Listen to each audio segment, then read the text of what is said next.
సొరకాయలను పాతకాలం వారు నీళ్లు తాగడానికి ఉపయోగిస్తారని మనకు తెలుసు. కానీ కొసావోలోని ఓ మహిళ వాటినే ఆదాయ మార్గంగా మార్చుకుని భారీగా సంపాదిస్తోంది. సొరకాయలను అందమైన లాంతర్లుగా తయారు చేసి లాభాలార్జిస్తోంది. కుటుంబం సాయంతో ఆమె చేస్తున్న సరికొత్త వ్యాపారం గురించిన మరిన్ని వివరాలు ఈ కథనంలో తెలుసుకుందాం. ఇక్కడ కనిపిస్తున్న రంగురంగుల లాంతర్లు మట్టితో లేదా ప్లాస్టిక్తో తయారు చేసినట్లు భావిస్తే మీరు పొరపడినట్లే. అవి ఎండిన సొరకాయలతో తయారయ్యాయి.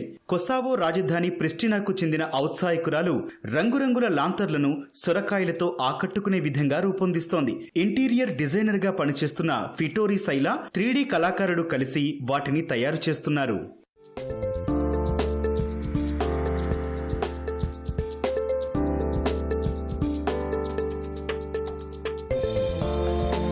పాతకాలంలో ఎండిన సొరకాయలను నీరు తాగడానికి వినియోగించేవారని చెప్పిన శైల తాను ఆ పద్ధతుల నుంచి ప్రేరణ పొందినట్లు తెలిపారు. ఈ నేపథ్యంలోనే పర్యావరణ హితమైన లాంతర్లను తయారు చేస్తున్నట్లు చెప్పారు.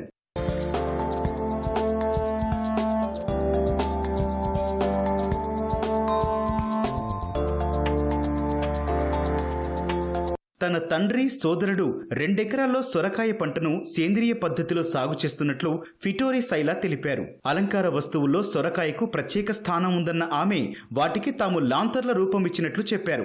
కొసావో రాజధాని ప్రిస్టినాకు 40 కిలోమీటర్ల దూరంలోని ఓ గ్రామంలో ఈ సొరకాయలను సాగు చేస్తున్నట్లు తెలిపారు. కాయల పెరుగుదలను ఎప్పటికప్పుడు పర్యవేక్షిస్తామన్నారు.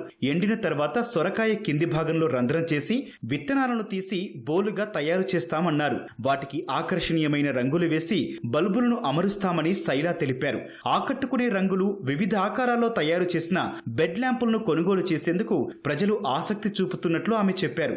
ఒక్కోటి సుమారు 2,500 రూపాయల నుంచి 5,000 రూపాయల వరకు విక్రయిస్తున్నట్లు ఫిటోరీ సైలా తెలిపారు.